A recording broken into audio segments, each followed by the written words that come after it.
Hello friends, this is Adam with Movie Guy 365. A new month is upon us, so here's everything I picked up on Blu Ray and 4K for August 2022.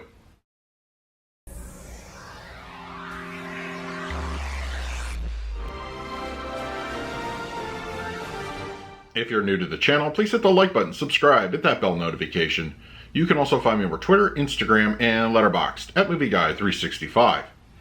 Okay, August 2022 is officially in the books, so it's time to go over everything I picked up on Blu Ray and 4K for this past month.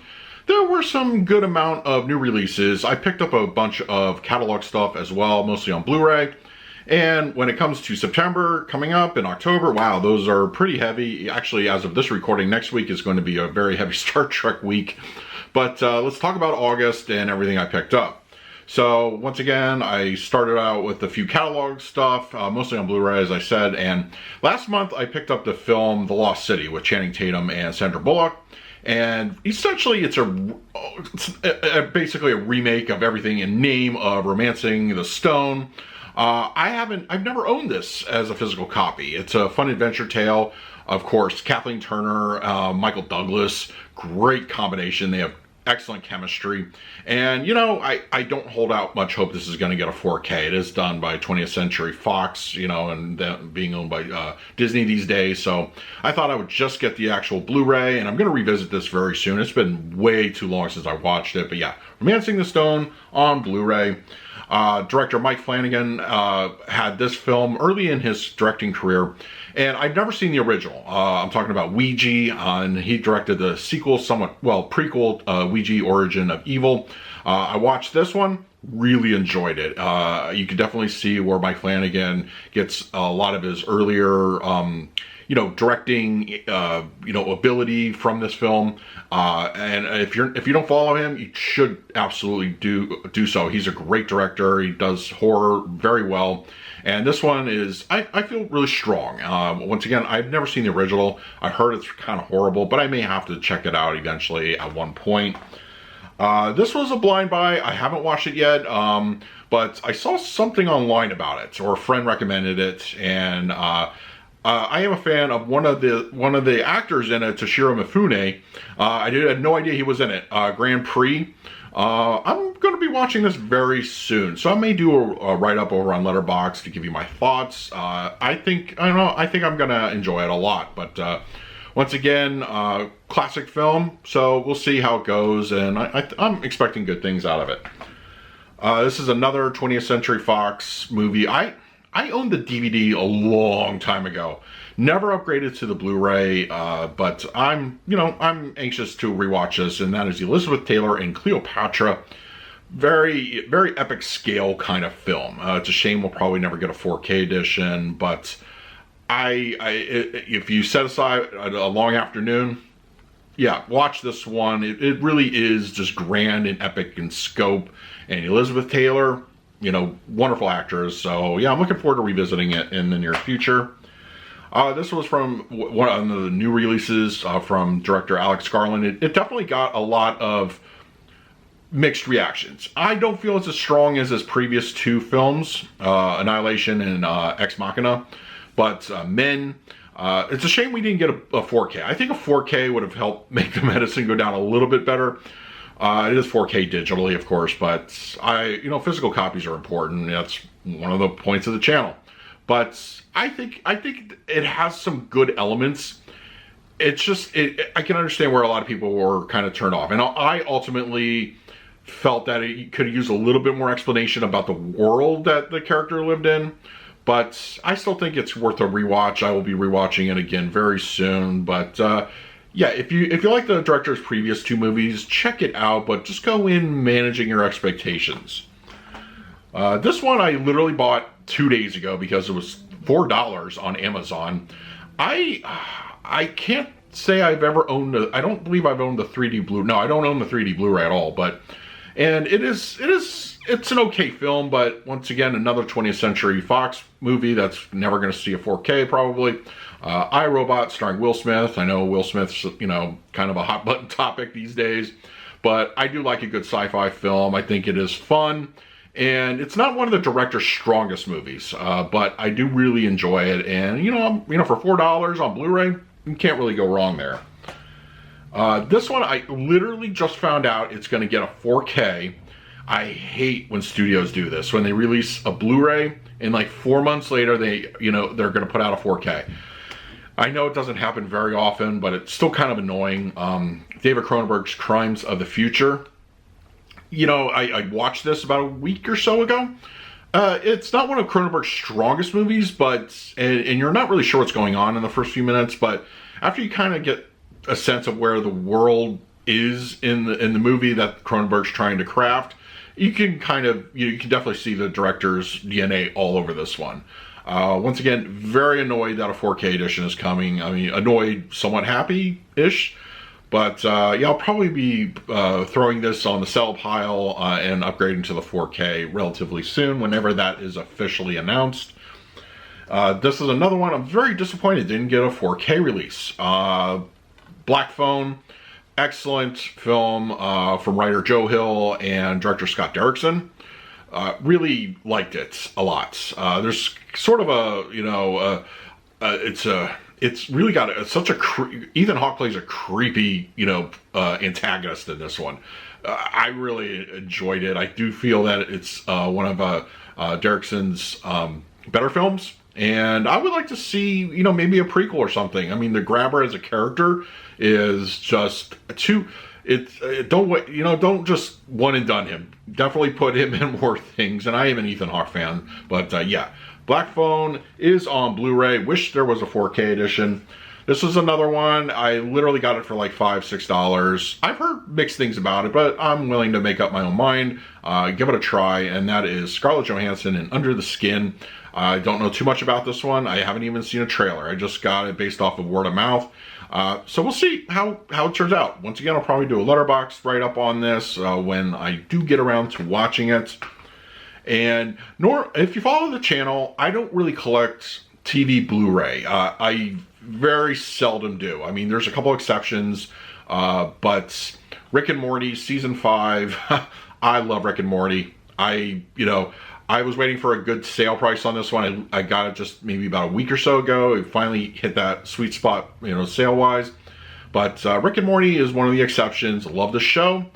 Season 5 I felt was pretty good. It had some really strong episodes, and I'm looking forward to the next season coming up very, very soon. And on Blu-ray, I got this as a direct result of watching Better Call Saul, because Bob Odenkirk is great, and he doesn't play a huge part in this movie, but Nebraska, I do enjoy this one a lot. It's not one I would necessarily go back to very often, but I have seen it twice. Believe it or not, I never owned a physical copy, obviously, but a Blu-ray edition, I'm happy with it. If one gets upgraded to 4K, I could definitely see that happening, but Bob Odenkirk's role, once again, is more supporting, but this is a really good drama, and it's a very decent film. I wouldn't say it's underrated, but a lot of people haven't really watched it. I remember when it first came out, I got a little bit of buzz, but yeah, Nebraska, check it out, and I'm happy to add it to my collection. There were a good amount of 4K releases in August, so let's jump right into what I picked up on that format. This is one, I actually never saw it before, and I've heard it was bad, but I like some good, bad type of films, and after watching it, I sort of enjoyed it. That is Doom. Very early Dwayne "The Rock" Johnson, of course Carl Urban, and just disclosure, I've only played the original Doom way back when. I'm not a fan of the video game as it currently is, so I know there's some criticisms in that. And I wish this would have gone a little bit more into maybe Event Horizon territory. Another 4K I picked up this month, which we'll touch on in a moment, but watching it has an excellent 4K presentation. The DTSX is phenomenal. It sounds great, and it looks good. Is it the best movie ever made? No, but is it fun? Sure. So for what it was, I enjoyed it, and it's gonna sit there on my shelf for a while. But this is another release from Kino Lorber in the month. Kino Lorber's been knocking it out of the park lately. Stanley Kubrick's Paths of Glory, beautiful transfer. This is an excellent looking 4K. I highly recommend it. It's a good war film, anti-war film as it were, and it's wow, this is a really just fantastic movie. So if you've never seen it, blind buy it. I encourage you to do so. It's really great. Paths of Glory on 4K from Kino. This is from Shout Factory's Shout Select line. Red Dawn on 4K. Good transfer, not perfect, but it's great to have this one on the best format out there. So Red Dawn, this came in a Steelbook edition, but I prefer the artwork on the slipcover, which, you know, me being a Steelbook collector says a lot. So yeah, slipcover edition of Red Dawn, and I think Shout did a good job, and you can check out my review on the channel. This one received a lot of, you know, mixed to negative or whatever, but I liked it for what it was. I did a full review over on my channel for it. Jurassic World Dominion Steelbook Edition. Don't need to say too much. If you want to hear my thoughts on it, check out my review. It is maybe about a week or two back. So yeah, Jurassic World Dominion, I enjoyed it for what it was. So there it is. This is another, Shout Factory really had quite a bit of releases in this month. Dog Soldiers from director Neil Marshall. Really good. It's, you know, it's a good werewolf type of film with thriller, horror, and I feel that really holds up today. You know, it's a really good looking 4K. Once again, not perfect, but still really solid, and I do really appreciate the audio. So yeah, Dog Soldiers from Shout Factory is now out. This was an import and a complete blind buy. Believe it or not, I've never seen it. I've seen the remake, and I don't remember too much about the remake, so I thought going into this was fine.